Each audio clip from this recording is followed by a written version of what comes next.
occur in Merlay. I suppose a lot of us here would know Sarah. She's the most humble person in the world. So just to really wind her up, I have a very long bio. Who wants to hear the bio? There's nothing on it. Who wants to hear the bio? Want to hear the bio? Okay, go on once. So Sarah works as an organiser with the 123 GP mental health campaign with PPR. She's worked with PPR since 2016 as an organiser and as a policy worker. Prior to working with PPR, she worked on both sides of the border with a range of community and human rights organisations, including with traveller organisations.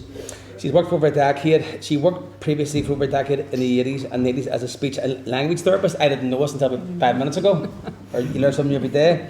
She also did a Master's in Equality Studies in UCD in 2006. She is, and we're not going to use the word passionate, we'll come back to that in a second. She's a committed activist and she's interested in promoting the power of poetry and other forms of creativity that can challenge oppression and inequality at all levels. So, gan hellu bhfuil an Bill Bus war horse there. And importantly, just before we kick off here, is Sarah is just going to speak for a wee bit. We're going to show a couple of videos that are tied into the campaign that Sarah is working on, which will be launched on the 1st of February, and we're also just going to open it up and have a conversation amongst the group here. So, Remind it, Feargal. Go right ahead. Okay. Take a scarf off. Get ready. Tá sé jazz ben seo lig tróna seo agus cógardas an Scoil Gheimhridh an seo.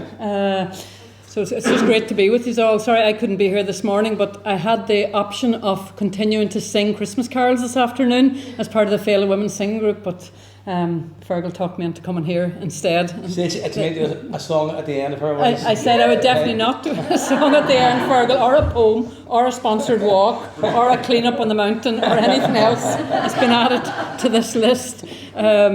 Thanks to the invite, and it's great Siobhan's here as well from the New Script Mental Health Campaign and other people in the room.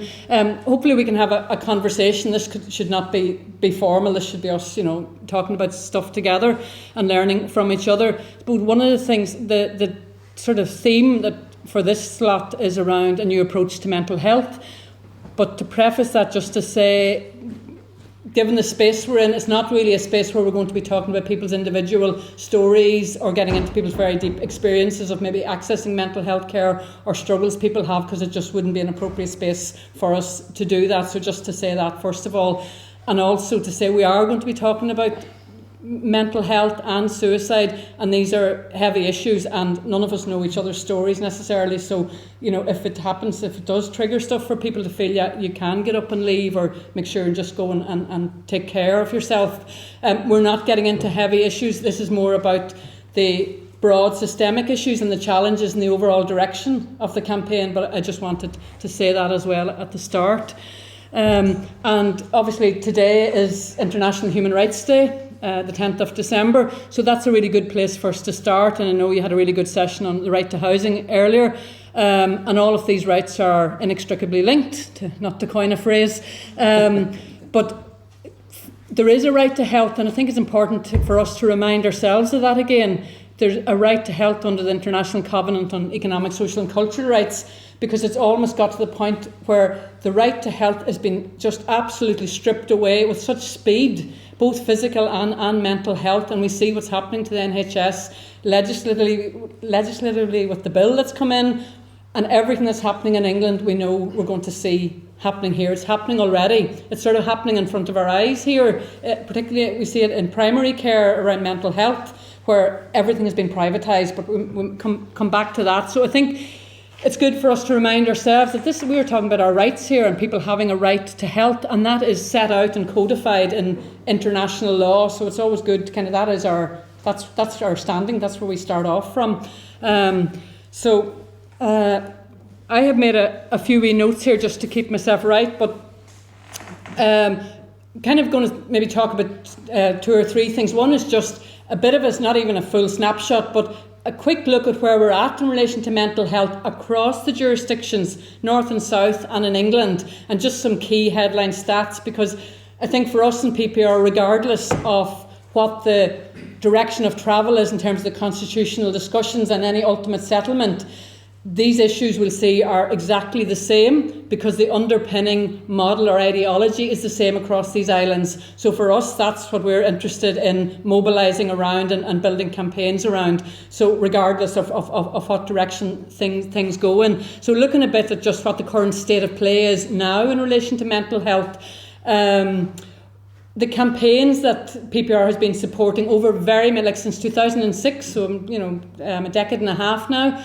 And what the learning, I think there's been lots and lots of campaigning, but for us what's really at this point is what's really valuable to share and to talk about is what the learning has been out of all that campaigning, the positive and the negative, and then how we've taken all of that learning. COVID gave us that chance to kind of step back from everything. So that learning has been really valuable for us around power and how power responds to the campaigns, to human rights campaigns for the right to health. And as Feargal mentioned, then we're going to be launching hopefully a new social movement called New Script for Mental Health on the 1st of February down in the Mac. We'll put up a link to QR code and people can, hopefully we'd love to see you all coming down to it, but you can get involved in any number of ways as well. If you come to the launch, if you can, and if you can't, there'll be lots of ways to get involved in it. So just then back to the start, kind of look at what is the state of mental health services and systems here across the islands. And I know a lot of you will know this, either your own experiences or from work you're doing, but just I picked out a few key things, and this is not a complete picture by any means. But if you look at things like investment in mental health, so absolutely chronic levels of underinvestment in mental health services across the islands. The World Health Organization say it should be about 10% minimum, 12%, sorry. In the north, it's around 6%. We don't know, and that's a thing that we say across mental health. There is pretty much no data on mental health. It's appalling, the state of the lack of data here on mental health. So we're guessing around 6%. It's been between 5 and 6%, but there is no accurate, we can't get access to that. We try with Freedom of Information, but it's something like 6%. In the south, it's 5%. In England, it's 13%. So there is you can see the disparity there. But right across the board, the funding being allocated currently for mental health services is way, way too low. If we look at things like waiting times, and we all know because it's in the media every single day now, that the length of time people wait for help when they are in distress or in need or have experienced trauma is really causing huge harm. And, when we see this strategy around suicide, Protect Life Too, and yet there's a strategy there, but we see people being left on waiting lists when maybe, they're experiencing mild distress. By the time they get seen, inevitably people's distress worsens and they're left without any help. So just looking at CAMS alone, at the child and adolescent mental health services, and it's getting worse. The graph is going like this. Right across the board, the graph is going like this. And when you look at all of these indicators, it's the same. So CAM services in November of last year, there was almost 1,000 children, 944 kids and young teenagers waiting longer than the 9-week statutory waiting time for CAMS. And that's got worse and worse. The Children's Commissioner has been tracking it. In the south, 220 children and young people on a waiting list for longer than a year. In England, again, it's a postcode lottery, but in some places people can wait over 3 years. I mean, the data is so unreliable as well, and it's not comparable across jurisdictions is another part of the problem. But we don't want to focus too much on, but that's just to give you some sense of where we're at the moment. A huge issue right across, and this is globally, is the overprescribing of medication, and this speaks to the underlying problem of the model, the biomedical model that we're operating out of. But if you look in the north, again, we had to FOI all of this data, the campaigners. In 1 year alone, in 2021, the spend here on antidepressants went up by 7 million. That's in 1 year alone. And last year, it went up by another 3.5%. So every year it's gone up 3, 4, 5%. So there's something fundamentally wrong there. And that is the picture across the world. This is big pharma. We know, again, what's driving that, but that's what that is. You may have seen down in Kerry, I don't know if any of you are tracking what's happening in the south, but in Kerry there was a huge scandal where children and young people, there was crazy levels of overprescribing of antidepressants to children. There was a big review then. They found that 46 children suffered significant harm. They were being given adult doses of antidepressants. 194 received risky treatment. And then, of course, you know, the wheels move and there's a review and there are recommendations, but things continue. One of the shocking things, I think, is that these children are now being offered video appointments in the United Arab Emirates. That's how young people's right to health has been realised. They've been given video appointments with some doctor in the United Arab Emirates who is obviously coining it. In England, same picture in relation to antidepressants. Every year it's gone up and up. It doubled between 2008 and 2018. And the last thing, just to say in terms of the current picture, it's something that campaigners have been really focused on over the last number of years, is trying to look at what accountability there is around all of this, because this has to be part of the human rights mechanism, some oversight and accountability mechanisms.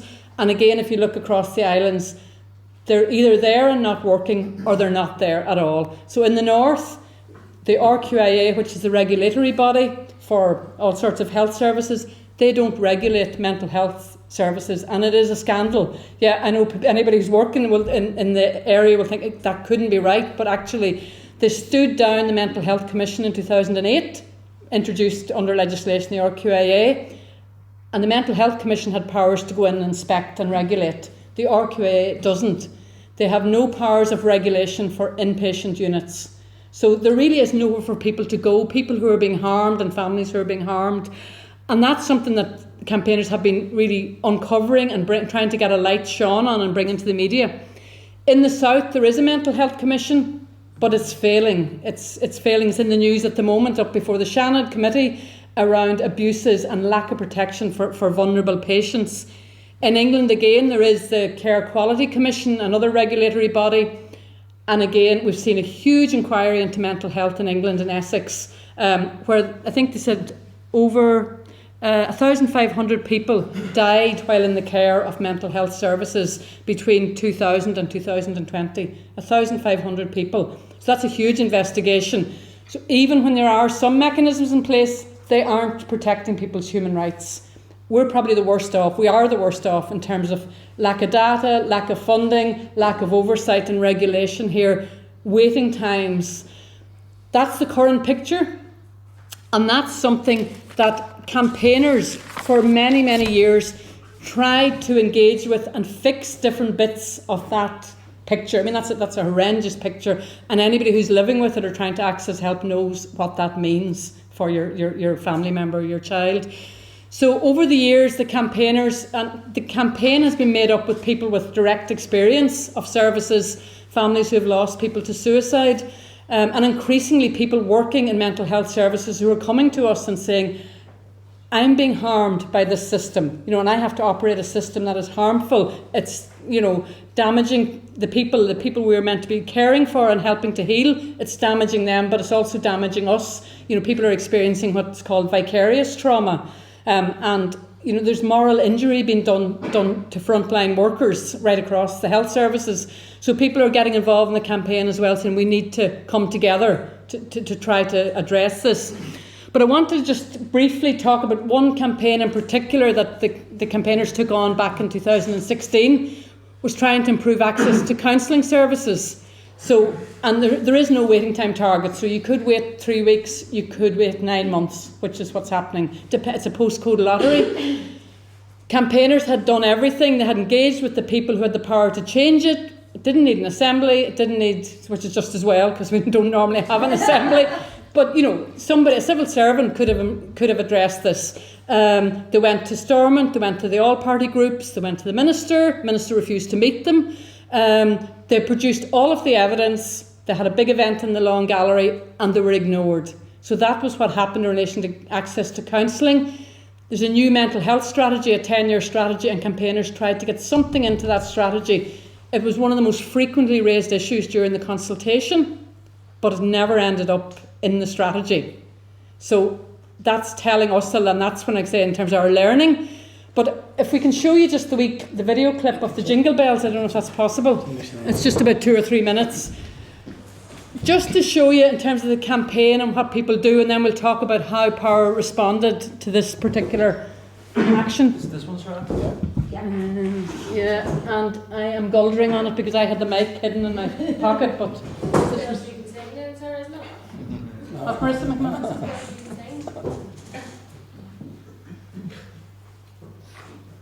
Alarm bells ringing everywhere. Suicide's a crisis here, do you really care? Oh, PHA, this is why we're here.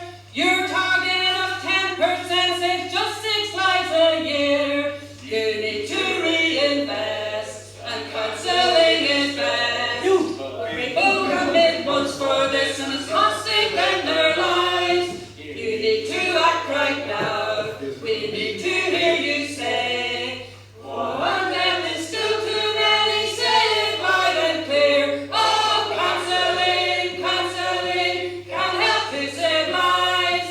Waiting times are far too long. Bring in targets now. Oh, counselling can help to save lives. Waiting times are far too long. Bring in targets now. We've just come down from the meeting of the board meeting of the PHA, the 123 GP campaign, and we went up there to sing that song. It was a flash mob, and they didn't expect us to be there. And the call that we put out was the Public Health Agency needs to declare an emergency now. Suicide is a crisis here. Alarm bells are ringing everywhere, across every single community in the north of Ireland. Everybody knows that, except the people up here and the other health agencies who have the power to do things to stop this crisis. Counselling, now to save lives. Waiting times are far too long. Bringing targets now.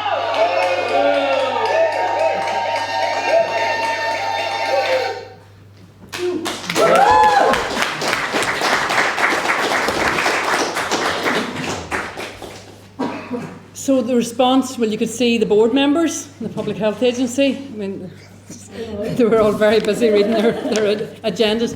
But we did not do that lightly or flippantly in any way. As I said, there was a campaign of about 3 years in the lead up to that, and everything else was tried in advance of that. And that was something bereaved families decided themselves they wanted to do to bring it to the attention. And it actually did get more of a response than all of the other things, the research and the analysis and the meetings with politicians, which is an awful indictment. But the response we got from the board was that was entirely inappropriate. They said that's all they had to say to us. They banged their gavel on the tables, order, and then they said that's totally inappropriate to do that. And we were saying, no, it's inappropriate for you to ignore the crisis. And I don't know if anybody has looked recently, the figures came out for suicide again, and sadly here the figures are still going up. We have a Protect Life to suicide prevention strategy. That was what that was about, saying don't let anybody get to the point where you could provide them with counselling early on. Don't let people get to a point where they're in despair and they've had no support that they needed. But looking at the figures now, the figures that come out, in 2020 there were 2,019 deaths, and in 2021 2,037 deaths. Our rate is again the highest across the islands. It had changed a bit and gone down. I mean, I won't go into all the detail about it, but the point is that how can we have a mental health strategy, a 10-year mental health strategy, and a Protect Life suicide prevention strategy, and things are getting worse. Things on every front are getting worse, and this is not just about money. I know you'll hear a lot about the Mental Health Champions Office saying we need more investment. Yes, we do need more investment, but there's something fundamentally not working here. So I suppose just the things that campaigners, COVID in a way give us this space that we probably would never have taken if it hadn't been for COVID, to kind of step back from what we were doing and thinking about all of the campaigning. And that was just one campaign, but families have been at this, as I say, for about 15 years, trying to improve access to services. And always the motivation for people is they don't want anybody else to go through what they went through as a family.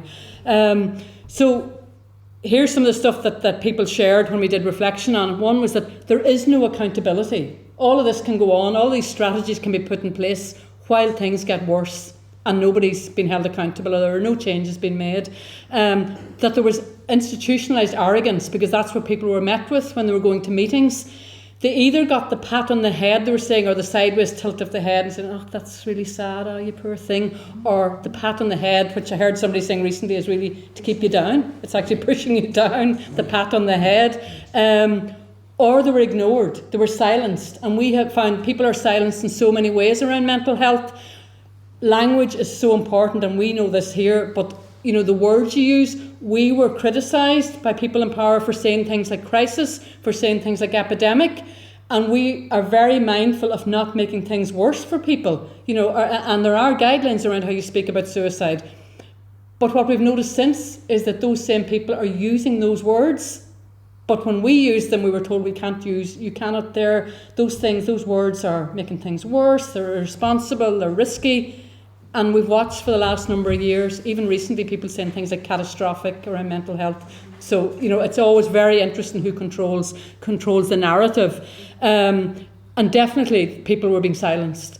And I think campaigners got to the point where they're saying, we're not going back into those spaces and those rooms where people are actually being harmed because people are being ignored. Their pain and their trauma is being invalidated and ignored and set to one side. And being sat in front of a spreadsheet and said, well, would you take money out of the cancer budget? Is that what you want us to do? Ridiculous stuff, and really, really offensive stuff to families. So that's some of what and there's a lot of rhetoric around co-production. People may have come across it in their work, but there's no co-production at all. That's just more language. And I suppose the biggest learning was that no matter how many bits of the system we tried to change, what I described earlier, that overall systemic failure, it's right across and it's too big and it can't be fixed by a leaky bucket kind of approach, trying to constantly fix bits. And clinical outcomes, if you're looking in mental health, clinical outcomes are getting worse and worse, and the system is causing harm. So that's some of what, in terms of our reflections on it. But the positive reflections for people were that activism is good, is therapeutic. Not for everybody, none of this applies across the board, but the campaigners who choose to get involved are saying for them, their activism was therapeutic, it was healing, because they didn't want anybody else to go through, and they felt, well, if there's something we can do, we can use our story and our experience for good. And also it broke down the isolation that people were feeling. Coming together to campaign, that was the powerful thing, that people said, well, I'm not on my own with this, my experience. And people understood just that solidarity and the value of connection and community when you think about mental health is absolutely, just core and essential. And yeah, like I was saying, the system is the thing that's causing the harm a lot of the time, and there's any amount of research to show that. But this was people's experiences as well. Going into these systems that were meant to help you were harming you. And the need to join up the dots right across, and we talk about this a lot in PPR around the campaigns, but across the campaign for rights for asylum seekers, for housing rights, for social security rights. Mental health is inextricably linked with all of these. And I think the other thing people were saying was that, mental health, people, they talk about, getting rid of the stigma and things are changing, but actually people felt there was still an awful lot of shame and blame, for people saying, this is something as an individual you need to figure out how you fix, and if you don't do these 5 steps to well-being, then, what can we do? But putting it back on individuals all the time, and campaigners saying, we're not taking that anymore. We're not taking the shame and the blame that's been put on people, and it's silencing people. So it's trying to find ways to flip that, I think. As Siobhan always says, flip the script, which is a powerful thing, Let's flip the script and reclaim the power, because this is all about power. And people who've experienced mental health distress or trauma, there's always an abuse of power there at an interpersonal level or a state level. And then this thing that's meant to help you is re-traumatising you, and it's abusing power again, it's disempowering you again because your story isn't listened to or believed, or you're not given the space to tell your story. So in saying all that, that's sort of where we'd come to at the start of COVID and our reflections. I'm going to just tell you a bit about the plans, because we're really excited about our plans for the start of next year. But I wanted to just make a sideways move just to tell you a wee bit about a guy called James Davis. I don't know if any of you have come across him. He's written a book called Sedated. around how basically capitalism has caused the mental health crisis. If you're looking for something to read over Christmas, it's not too heavy, but it's a powerful read. It absolutely is a powerful read. And he talks a lot. He basically looks at how, and we haven't time to go into all of this, but basically the neoliberal economic model is what's causing economic distress. Things like depoliticising suffering, privatising it, which is, as I said earlier, is really happening here, and commodifying it. We see all of these apps and all of these services. If you pay for them, you can go and get, and fix yourself. But the sort of decollectivising it, we know in this community around suffering and community trauma. But it seems like in the last 20 years that's been broken up, and people are going, well, you need to deal with your own bit of that as an individual. And that community strength and resilience, it's been taken away from people. So he talks about a lot of that, and it's definitely worth having a read. He's incredibly articulate. The other thing is he's on Twitter, and his stuff on Twitter is powerful because he nails it, in each little tweet. So to talk about the new script for mental health. Back in October 2019 on World Mental Health Day, we had the UN expert on health, Professor Danius Puris. We had an event over in the Shankill in the Spectrum Centre. And there was two things he said to us that day. I mean, it was we had about 100 people in the room and great engagement around the issues. But I think in a way we always think that was our turning point in our own thinking, because the two things he said was, one was that the best vaccine to tackle mental ill health is to address inequality and discrimination. So that was the first thing. And the other thing was that mental health policies should tackle power imbalance, not chemical imbalance. And I mean, that's coming from the UN. They're not the most radical body either. And the World Health Organization. That's now the policy position. But we are so out of sync here with that understanding of mental health. So we did our own we're still on our own journey in terms of understanding all of this. But I guess the mental health activists are trying to shift or flip the script away from that the medical understanding that there's something wrong with people's brains, to moving it along. So no, it's people's experience. What surrounds you shapes you. So whatever you've experienced in your life or grew up with or seen, they're the things primarily that are going to, yes, you can argue around the genetic stuff as well, but it's not something in people's brains. It's people's environments, social and economic environments. So that's what's behind our thinking around the new script for mental health, because we think that we've had lots of conversations with this, Siobhan, haven't we, that people have so much wisdom. When people come together in the meetings, people have so much wisdom out of their own experience to share. And what we want to do in the new script is people come together and start sharing that wisdom, and see, because we can't fix this system. It is the wrong approach. And now we really understand that is the wrong approach. And it's unfixable. Let them continue with that. But so two things we're going to do. We're not going to sit and just wait. We're doing our own grassroots responses. So we have a creative writing programme, and it's a trauma-informed writing programme run by Michael Patrick MacDonald, who I know quite a few of you will know or have done courses with him. And we're really building on that. And that, people say, that has given them more in 5 weeks than years of counselling has provided. Again, it's with the kind of advisory that's only one way. That doesn't, and we're not sitting saying that works for everybody. But we started to start looking at these other ways of addressing and supporting people to heal, rather than just constantly the antidepressant budget going up and up and up, and people are left on antidepressants. Whereas the medication has its place, we're not saying yes, no to medic. We're saying it's about choice and people having agency and a range of choices that makes sense to people and helping them make sense of their own story. So the writing programme is something we're saying we're not going to just sit and wait for government to, if they ever fix the existing system. We're trying to model. There are things that work. One of them is writing, another is guardian and phobal, another is campaigning on Irish language legislation, and all of the amazing work happens in here. All of these things support people to connect with themselves again. So that's one thing we're doing. And we're launching this movement, New Script for Mental Health, as I down on the 1st of February in the Mac. And over the next number of months, we'll be inviting people. We've already started to talk to people about what would your new script be? Because people are disempowered to think it's a medical thing with expertise out there, whereas in fact, people know from talking to each other and their own experience, what's helped us get through difficult times. So that's the thinking behind it. There'll be an online platform where people can click and say, here, I want to put in my new script. There'll be lots of ways. We'll be having workshops, art workshops, writing workshops, dance workshops, calligraphy workshops that people can come along to. But really, it's more about us connecting with each other and starting having these conversations about what a new script would look like that has the values of connection and community and dignity and choice underpinning it. I think I've talked myself out now, but there is a link. Well, can we show Jake's very quick new script? So a few people in the community, including Siobhan here, I think we might have Siobhan's as well. They're both 30 seconds. Anybody here who would like to volunteer to be videoed in January and do a new script? We have Siobhan has done one, if you're okay, Siobhan. Jake Jackson has done one.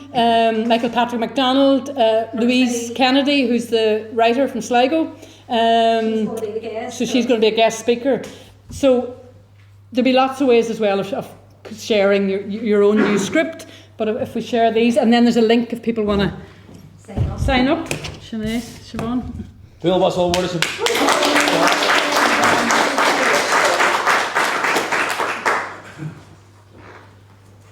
My name is Siobhan McCallan. I'm a mother, a wife and a retired school teacher. Following a sepsis ordeal in 2016, I was diagnosed with AME. It had an absolute devastating impact on all aspects of my health, including my mental health. As a mental health activist, my new script for mental health would be to put people first. First, do no harm is the essence of the Hippocratic Oath. I also believe that we need to address the issue of transgenerational trauma and invest in community-based arts programmes through social prescribing.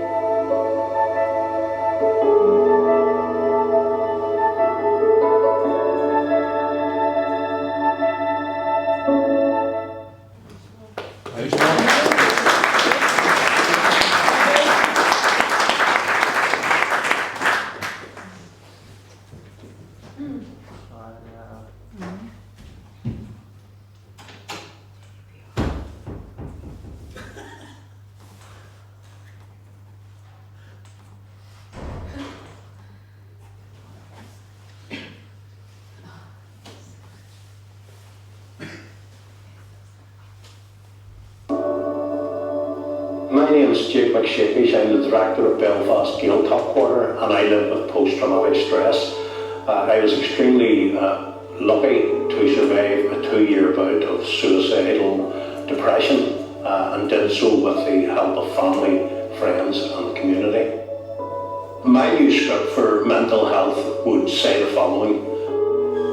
The health professional would validate me as a person and not treat me as a set of symptoms to be medicated.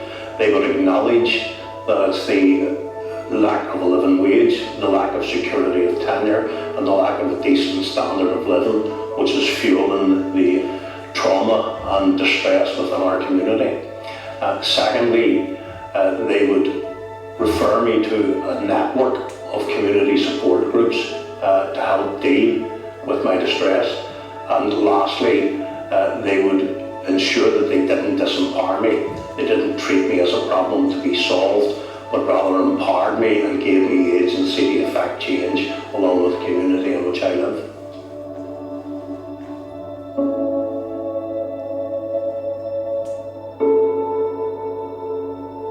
I should say Gormaiga to Gráinne Holland for making the amazing video.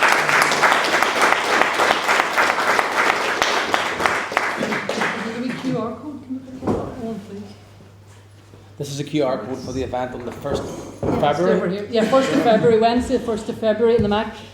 We're limited with capacity. We only have 100, the room that we're in. We may try and do it on Zoom as well, but at the moment we're already, I think, over half full. So if you're interested in coming along, just say, scan it with your phone and register.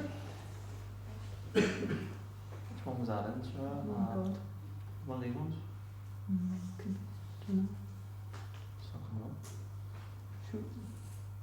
So we'll do discuss name of Fana, Sarah? Yeah. Just open up the people. I thought that was fantastic. Amazing, sir.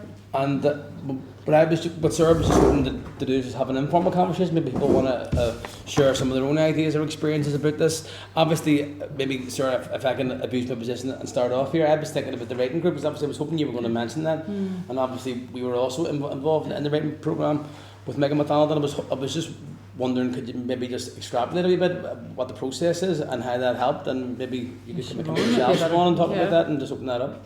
I mean, Siobhan, be a well, person to talk about it, but so the rest of the story programme, I was very lucky during the lockdown. I'd been housebound for about 4.5 years, and the pandemic actually gave me the opportunity to participate in life again through Feargal, setting up a writing group, and we've great everything that's on that saying there: liberty, solidarity, equality. Everybody was there on an equal basis. Everybody felt validated. There was no fixing, blaming, shaming. And the way Michael Patrick delivers the curriculum is it's a trauma-informed programme, and I think he does it so well because he speaks from experience and understands trauma very well. But I think what's missing here in this society at the minute is there's a lot of amazing people doing very good things, but there are still people that slip through the net and aren't aware that such programmes exist. And I think that's what we're really trying to achieve with the new script for mental health. You'll probably see once it goes live, there's going to be a lot of sort of social media attention, and we would really hope that everybody would get involved in that. But for me, what it did was it gave me back confidence that had been completely eradicated due to ill health. And it's just being with other people. When you're with like-minded people who understand you, that aren't there to judge you, it's unbelievable how empowering it can be. And this transatlantic alliance that Michael Patrick is trying to build with the activists here, it really is everything that we've mentioned from the beginning of this morning. So inequality, poverty, housing, the misuse and abuse of power is often what fuels all of these mental health issues. And actually, as a post-conflict society, a lot of what's happened in recent years has been the fighting instead of the reconciliation and the building upon the healing, and that has all got lost. So I would really hope that throughout this, that's what we aim to achieve, is an element of healing and empowerment where people can help each other and they don't feel blamed or shamed for what's wrong with them. And I'm really lucky that Feargal has brought me into life with Sarah, because it's just made my life feel so much more worth living, being involved in all of this. So how did you get involved in that then? How have you made a word of it? So we had a writing group during the pandemic. In the lockdown. Through the lockdown, and there was, like, Móna was involved, you had Adele Quinn. It was just, Feargal put out a writing group. There was one Was it other days then, or how did you get involved? Yeah, I said it to you and you just didn't come. I'm only joking there. No, we're just talking on Facebook, but the programme's continuing. It'll be continuing. It'll be continuing in the new year, and we're hoping to do it again ourselves. It was something that began on Zoom, actually, and as Siobhan was saying, it wasn't everybody's cup of tea, but it's continued, and I suppose in the time ahead we need to think about increasing the platforms and the ways that we can do it. So Curry make Curry hook at Kitchen Care Realm with the summer. Absolutely amazing. Like, people are getting involved, because you think about what people don't believe that they can do and they can do. There's some pretty talented people in our communities, and obviously this is a good sort of vehicle and outlet for the right people to do that.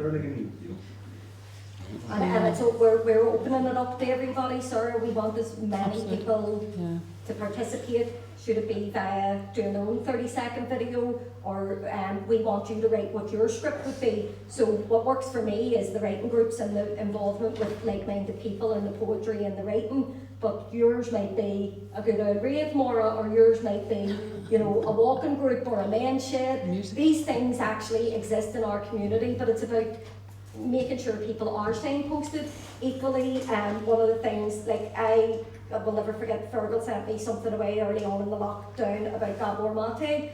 I would never have heard about him only for Feargal, and now we're all, discussing him and how he looks Gabber at trauma. says this, Gabber says that. Yeah, it's but there's other, gurus out there and people that we can point towards, but it's only through our collective like-mindedness, where we've been having conversation and dialogue, that you've become aware of being signposted to certain people. So I would listen to your Malgaver Mate, like it's all free on YouTube. You don't have to go and sign up or pay. And one of the things is that there are things that are very exclusive where working class people aren't able to access things, where a lot of what this community does is ensure that everybody can participate, likewise with PPR. And I think if there is going to be a new Ireland, like in either it was 94 or 97, the Irish government and the British government signed up to the UNCRC, the United Nations Convention on the Rights of the Child. When you look at those, I think it's 52 or 54 articles, so many of our children are being completely failed. When you look at the proclamation about cherishing all the children in the nation equally, at the minute we live in a very unequal, unjust society, and if we're going to be doing anything to create a better society, it has to start with the working people, and it has to start with a socially just, fair and equitable society. Otherwise, what's the point?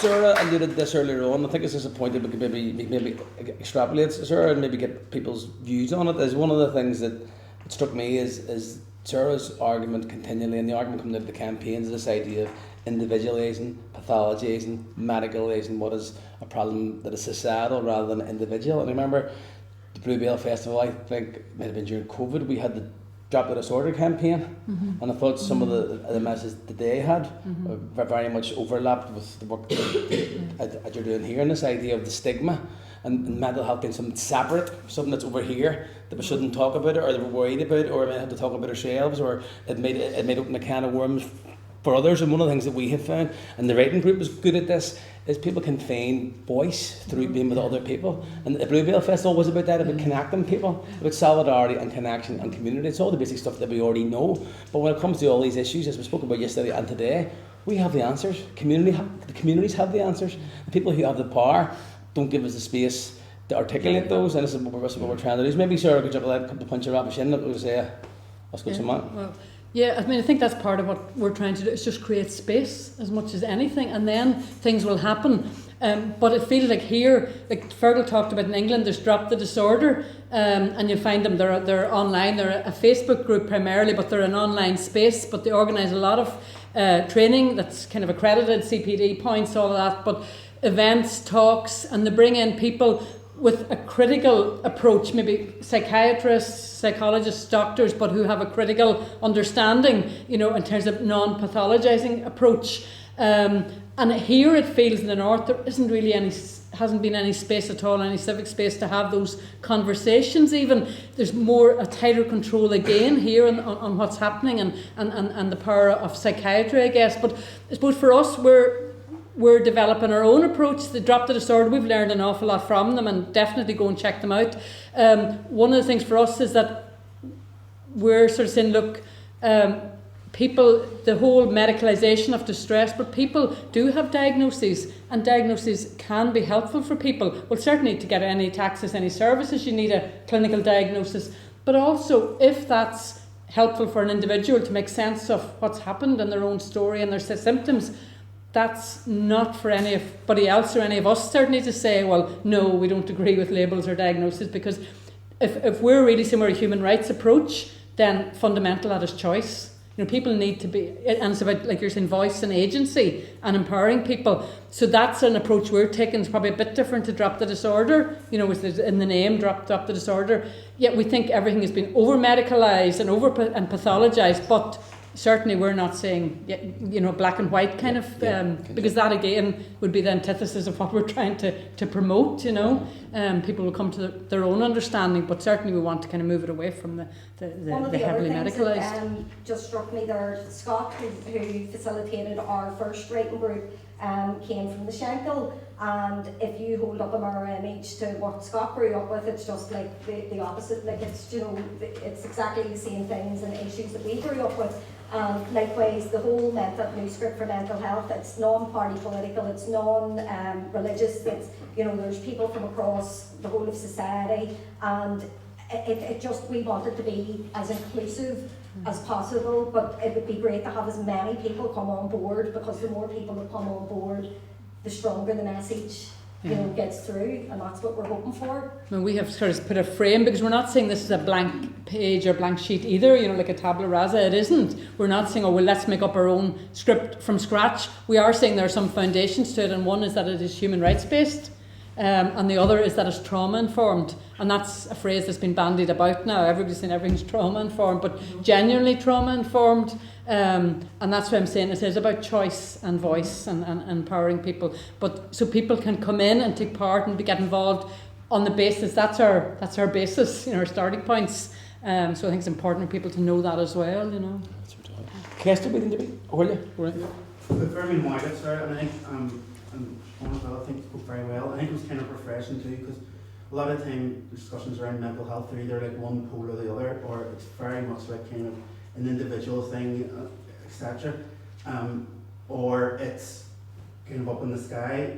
We're talking about, and you heard it from Jake in the video there, I think it is a fair point. I mean, people are absolutely kind of in the state of, like, you know, real economic distress. Your day to day is like drudgery, it's, you know, fear of losing your job, losing your home, if you can even get a home, all those kind of things. That's like kind of the base level where we're at the minute, and then you add in the concoction and the mix, post-traumatic distress, you know, the intergenerational post-conflict trauma, all these different things, being an asylum seeker and the difficulties the system puts on you, gender violence, etc., etc., etc., all that in the mix. And of course you have this kind of crisis, and it's a systemic crisis, and you know, capitalism is at the core of it. But at the same time, you need that personal, you need that local kind of that avenue. I think it's very refreshing to have a campaign that can openly speak about you know, connecting the two things. The only thing I'd like to add on top of it is, I think we're going into, obviously, with cost of living crisis at the minute, and we're coming out of the pandemic. I think what we're seeing in terms of like a lot of the rise in the distress that's out there, and the recorded distress and all the rest is, and the waiting lists and whatever, we're seeing the kind of the after effects of the austerity that happened a decade ago. Quite often you don't see the effect of austerity off the bat. You see it down the line when a further crisis comes, when the social safety net that you don't immediately notice, when people retire, when kind of all these different things that used to be there, different like community services and whatever, kind of fold down the line. The second crisis comes along, and that's when you really feel it. And obviously, when it comes to health and all the rest, there is the reality of like the Tory budget of Westminster. I think that's very real. But I also think if we're thinking about a New Ireland, and we're talking about a New Ireland, I think we have to learn to kind of to take on kind of to politicise this question in particular on one strand, but also take on forces that appear bigger than ourselves, whether that be Westminster, whether it be a Fianna Fáil or Fine Gael kind of system in the south who equally couldn't give a shit about this state of mental health there. And I think a good example is the 2019 nurses strike. The kind of the question of health has been run down across the board, whether it's waiting lists for just general procedures, whether it's getting a GP, you can't see your GP for loving their money, or whether it's mental health. And for years nurses heard that they couldn't get a pay raise, and in 2018 they went out on strike, and they got that pay raise, and they've been having to fight for it still, and it's been clawed back, and they're having to go out on strike again. But they busted that myth, and immediately they put health as a public good, as something we should want at the heart of a New Ireland, as something that's very important, right back in the agenda. And I'd make an appeal to people today. The health workers are going out on strike all next week across the north. There'll be picket lines down at the Royal and in North Belfast. We'll be going down to the ones in the Maidir Hospital, nurses and health workers. And I think these are people who work in our communities who want to provide good health care, but are dealing with terrible terms and conditions, dealing with burnout, all the rest, and can't provide the care that they want to, can't deal with people in a humane way, in the way that they want to. And I think, you know, anyone who's interested in these questions, like, absolutely. Look, I'm not trying to make it a competing thing whatsoever. I think this is key, and like I said, connecting the kind of local and the individual kind of connections we make with each other with the big issues is key. And maybe as part of that, I think people should consider getting down to the pickets and supporting the people in this area and across Belfast.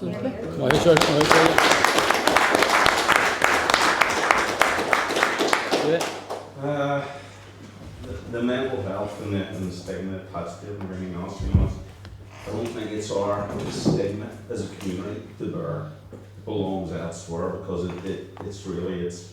it's a power that's wielded against the community to demoralise it, to strip it of its of its ability to function within itself. You know what I mean? I work in a place called Alcohol-Related Brain Injury Units over in East Belfast. And it's people who have reached the end of the road in terms of addiction.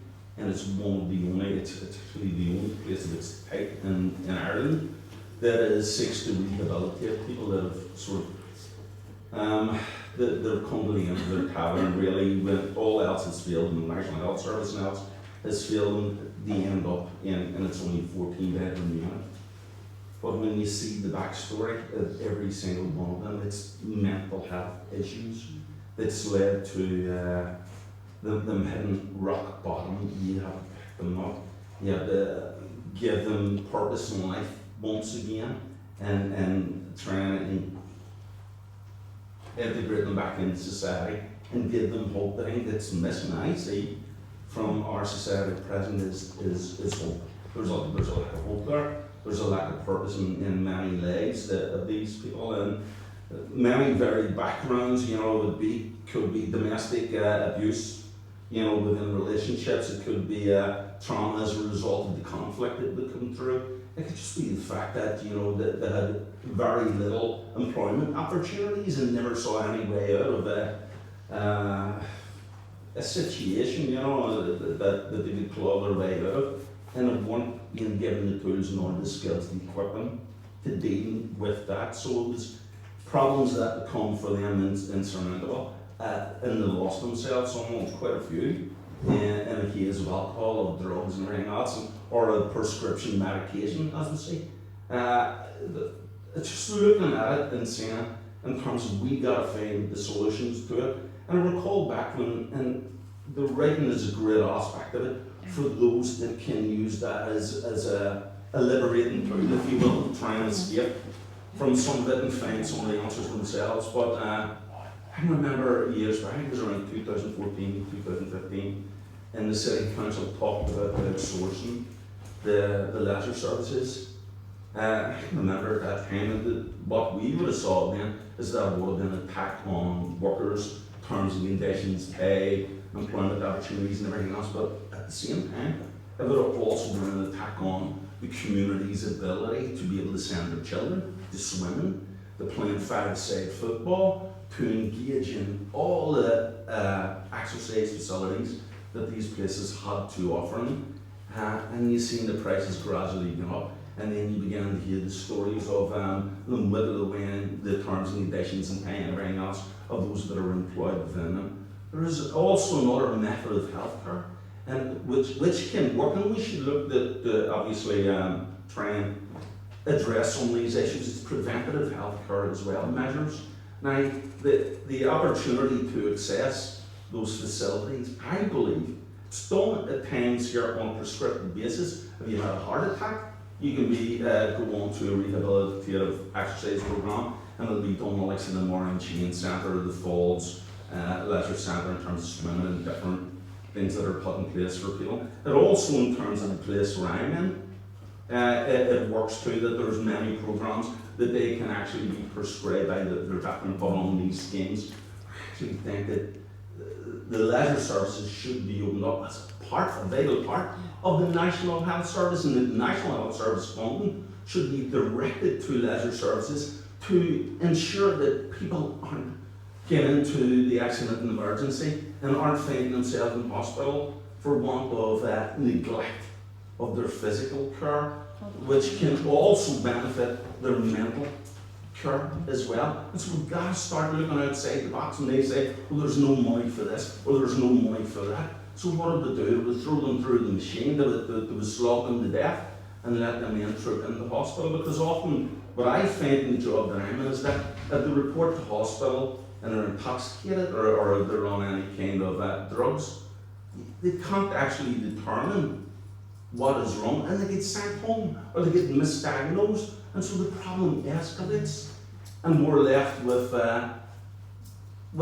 mountain debt to turn around and say, how can we afford the NHS? Well, we can't if we keep running society as we're running it at present. We need to look at preventing these things, so it's building up a stronger community, it's building up stronger resilience within the community, and looking at ideas that are outside the box that turn around and say, put this in our own control. We can have running clubs, cycling clubs, fishing clubs. We can build a healthy structure within society, and it'll cost, and it'll be a net savings to the NHS at the same time. There are the things that we've got to be looking at, and putting the control back within communities and in local hands. Because if we were to wait on them coming up with the solutions, they're not going to benefit us. They'll benefit the pharmaceuticals, they'll benefit now they call them the independent sector, which is actually private healthcare. They're the people that are benefiting from us. We can see the interests that are being served again, and now we can try and circumvent that and serve the interests of our community and the people that live within it again.